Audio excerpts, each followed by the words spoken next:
नमस्कार दोस्तों। UP PCS prelims 2024 का जब से रिजल्ट आया है तब से कई तरह की बातें हो रही हैं, धांधली के आरोप लगाए जा रहे हैं और जितने भी बच्चों ने एग्ज़ाम दिया था उनमें ज़्यादातर लोग गुस्से में ही हैं। बुरा ही लग रहा है कि ये क्या नौटंकी है, बार बार कभी पेपर लीक हो रहा है, कभी कोई मामला आ रहा है। बहुत सारे ऐसे मामले आ रहे हैं, बच्चे कह रहे हैं कि हमारा नंबर किसी ऐसे व्यक्ति से ज़्यादा है जिसका सिलेक्शन हो गया है लेकिन हमारा नहीं हुआ। ऐसे बहुत से मामले हैं।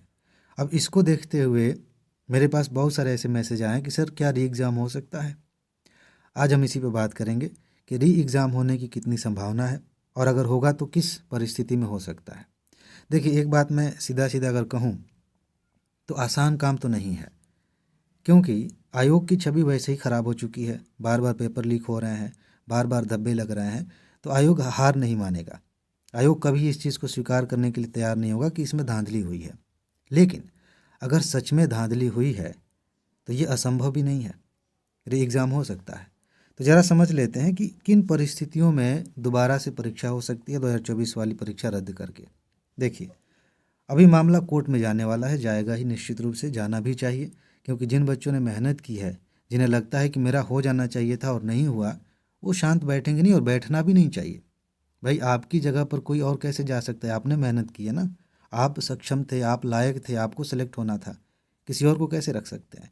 तो मामला कोर्ट में जाएगा। एक फैक्टर ये है कि ये मामला कितनी देर तक कोर्ट में चलता है।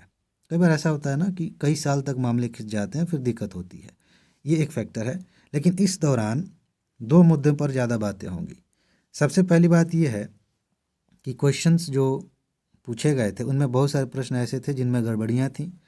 बच्चों ने आंसर्स भेजे थे, क्वेश्चन सही तरीके से क्या होना चाहिए था उसके बारे में बातें की गई। ठीक, अब आ गया रिजल्ट।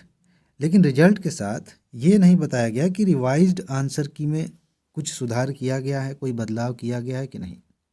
अब हम कैसे जानें कि आपने उसमें कोई बदलाव किया है कि नहीं?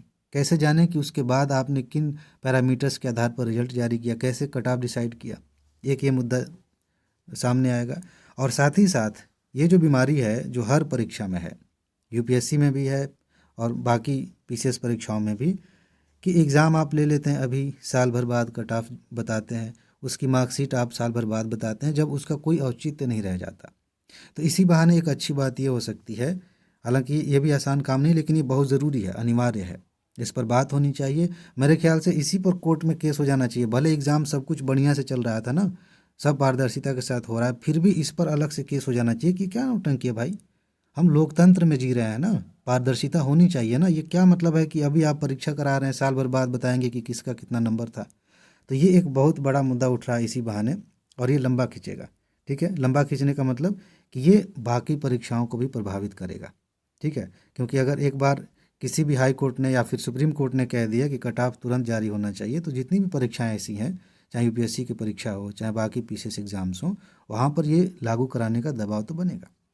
अब इन दो चीज़ों के दौरान जब रिवाइज आंसर किया जाती है, कट ऑफ जारी होती है और फिर पता चलता है कि सच में इसमें रिजल्ट में गड़बड़ी की गई है और जो आरोप लगाया गया है धांधली का वो साबित हो जाता है, तो उसके बाद से किसी की हिम्मत नहीं होगी कि ये कह दे कि नहीं नहीं, एग्ज़ाम नहीं होगा, एग्ज़ाम कराना पड़ेगा। बस एक चीज़ आपको ध्यान रखनी है कि आपको, कई सालों से ये चीज़ें चलती आ रही हैं कि आपको दो पक्षों को एक साथ लेके चलना पड़ता है। ये एक दुर्भाग्य ही है, लेकिन क्या करें।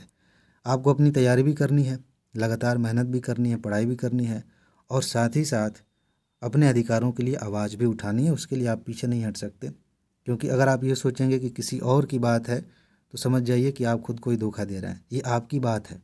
जितने भी लोग इन परीक्षाओं में इन्वॉल्व हैं, जो तैयारी कर रहे हैं या करने के बारे में सोच रहे हैं, ये सब के अधिकारों की बात है। तो फिलहाल इस मुद्दे पर ये कुछ मेरे विचार हैं। आगे जो भी अपडेट आएगा वो मैं आपको बता दूंगा। मेरे ख्याल से आपने सब्सक्राइब कर लिया होगा चैनल को, तो आप तक वीडियो पहुंच जाएगी। अब यहाँ से आप वीडियो छोड़कर जा सकते हैं, क्योंकि इसके बाद जो बातें मैं बताने जा रहा हूँ उसे सुनकर जानकर हो सकता है कि आपको लगे कि ये वीडियो सिर्फ उसी मकसद के लिए बनाया गया था, प्रमोशन के लिए बनाया गया था। तो री एग्ज़ाम से संबंधित बातें हो गई हैं, आप वीडियो को छोड़ के जा सकते हैं। लेकिन अगर आप सच में सिलेक्शन चाहते हैं, पढ़ाई कर रहे हैं ईमानदारी से, तो मैं आपका काम और आसान कर रहा हूँ। आप जानते हैं इस समय स्पेशल ऑफ़र चल रहा है, यूपीएससी की नोट पे यूपी पीसीएस की नोट मिल रही है, आपको आरओ की नोट मिल रही है। आप ये भी जानते हैं लगातार 3 सालों से हम सबूत दिखा रहे हैं आपको, कोई ऐसा नहीं करता। हम लगातार एग्ज़ाम के बाद सबूत दिखाते हैं कि देखिए यहीं से कितने सारे प्रश्न पूछे जा रहे हैं, बाकायदा स्क्रीनशॉट के साथ। यूपीएससी का 2024 में जो एग्ज़ाम हुआ है 68 से ज़्यादा क्वेश्चंस के सबूत दिखाए गए हैं। चैनल पर वीडियो पड़ी हुई है, आप देख सकते हैं। अभी यूपी पीसीएस जिसके रिजल्ट की बात हो रही है, 93 प्रश्नों के सबूत हमने दिखाए हैं। यह भी वीडियो पड़ी है, इसके पहले की वीडियोज़ पड़ी हैं, अलग से प्लेलिस्ट बनी है प्रूफ के नाम से, आप जाके अच्छे से देख सकते हैं। तो अभी आपके पास बढ़िया मौका है, आप ऑफ़र का लाभ ले सकते हैं, नोट लेकर अच्छे से तैयार कर सकते हैं। ऑफ़र की जानकारी के लिए आपको ज़्यादा कुछ नहीं करना है, इसी वीडियो के कमेंट में जाइए नीचे, वहाँ पर एक लिंक है एक वीडियो का, उसमें सब कुछ विस्तार से बताया गया है। आपको जानकारी मिल जाएगी, नोट ले लेंगे, अच्छे से तैयार कर लेंगे। ठीक है जी, तो इसमें बस इतना ही है। अपना ख्याल रखिए, खुश रहिए, मस्त रहिए, मुस्कुराते रहिए, जल्दी से सफल होइए और ज़िंदगी को एंजॉय कीजिए। आगे मिलते हैं। नमस्कार।